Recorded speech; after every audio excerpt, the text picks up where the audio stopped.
Eu lembro exatamente da primeira vez que ela falou aquilo. A gente estava num barzinho, fim de tarde, aquelas conversas soltas, cerveja pela metade, celular na mão e um assunto qualquer rolando. Até que uma amiga em comum postou uma sequência de stories chorando, desabafando sobre o fim de um relacionamento. A galera na mesa começou a rir, fazendo piada, e ela, a Júlia, soltou, com aquele tom de superioridade que só ela sabia usar. Sério, gente que posta essas coisas devia procurar um terapeuta, não curtida. Isso é carência, não conteúdo. Todo mundo achou engraçado. Menos eu. Não só porque parecia uma crítica direta a mim, que já tinha feito desabafos públicos vez ou outra, mas porque senti que tinha algo a mais naquela fala, uma rejeição ao que era espontâneo, humano. Ela não falava só da amiga. Ela falava de qualquer um que ousasse ser vulnerável diante dos outros. Pra Júlia, emoção não era pra dividir. Era pra conter. Mas naquela época, eu estava apaixonado. E quando a gente está apaixonado, a gente se acostuma a engolir farpas como se fossem flores. Eu deixei passar. Como deixei passar outras tantas coisas. Júlia tinha essa aura de madura. Ela dizia que era diferente das outras mulheres. Que não precisava se afirmar em rede social, que não precisava expor sentimentos para se sentir viva. Ela dizia que autoestima era silêncio. Discrição. E que quem postava a vida pessoal estava implorando por validação. E eu, do meu jeito, era o oposto. Sempre fui mais aberto, mais emotivo. Postava coisas que me tocavam, frases que escrevia, reflexões sobre a vida. Falava sobre perdas, medos, esperanças. Dividia o que me doía, e o que me curava. Com ela, fui me retraindo. Comecei a pensar 2, 3 vezes antes de compartilhar algo. Não por medo do mundo, mas por medo dela. Do julgamento. Do olhar de quem acha que sentir demais é sinônimo de fraqueza. Com o tempo, até meus amigos comentaram. Você parou de postar, tá tudo bem? Eu respondia que sim. Que era só uma fase. Mas por dentro, eu sabia, eu estava me moldando ao que ela achava aceitável. Não era só nas redes. Ela fazia isso em tudo. Reagia com sarcasmo quando eu falava de algum plano novo. Dizia que eu era emocionado demais quando eu ficava feliz com pequenas coisas. Tirava sarro das minhas anotações, dos meus textos, dos meus rascunhos de livro. No começo, achei que era o jeito dela. Depois percebi que era uma forma disfarçada de controle. Ela não queria só me amar, queria me editar. E o mais confuso é que, mesmo assim, eu fiquei. Porque tem gente que a gente ama apesar da dor. Ou talvez por ainda acreditar que, lá no fundo, vai mudar. Spoiler, não mudou. A Júlia terminou comigo numa segunda-feira. Sem briga, sem cena. Disse que precisava respirar, se redescobrir. Usou palavras bonitas para um adeus frio. Saiu da minha vida como se nunca tivesse entrado. Bloqueou mensagens, sumiu das redes.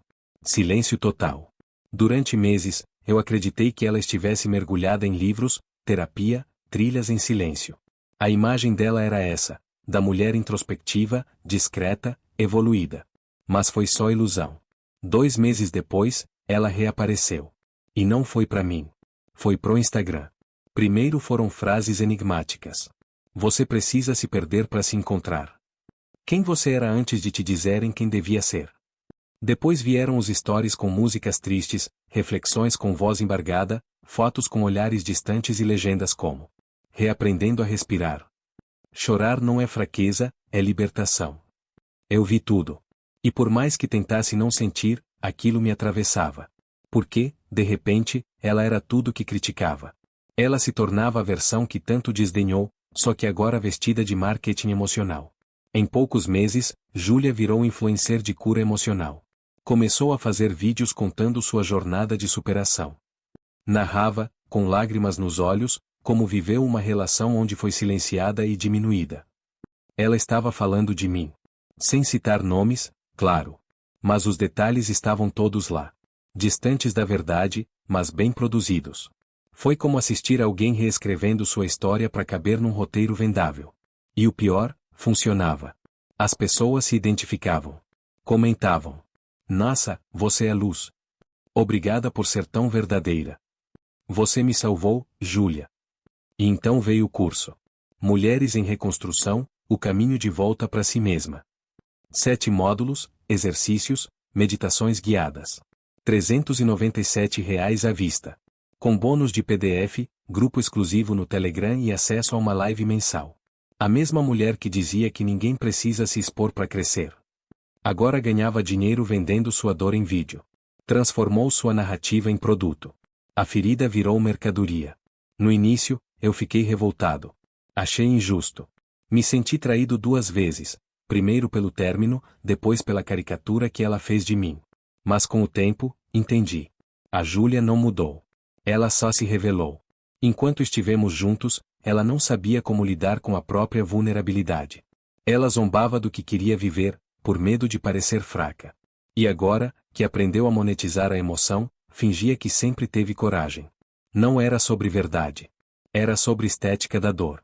Sobre a performance do sofrimento. Chorar virou palco. Superar virou plano de negócio. E eu? Eu segui meu caminho. Continuei escrevendo. Sem curso, sem e-book, sem grupo no Telegram. Só com a verdade. Com textos que poucos curtem, mas que me libertam. Às vezes alguém me manda um vídeo dela, perguntando se é real. Eu só respondo. É marketing. Porque no fim das contas, ela aprendeu a chorar na frente da câmera. Mas nunca aprendeu a pedir desculpas fora dela. E talvez seja isso que falta em tantos discursos de autoestima por aí. Menos filtro, mais verdade. Menos roteiro, mais responsabilidade. E, principalmente, menos curso pago, mais silêncio honesto.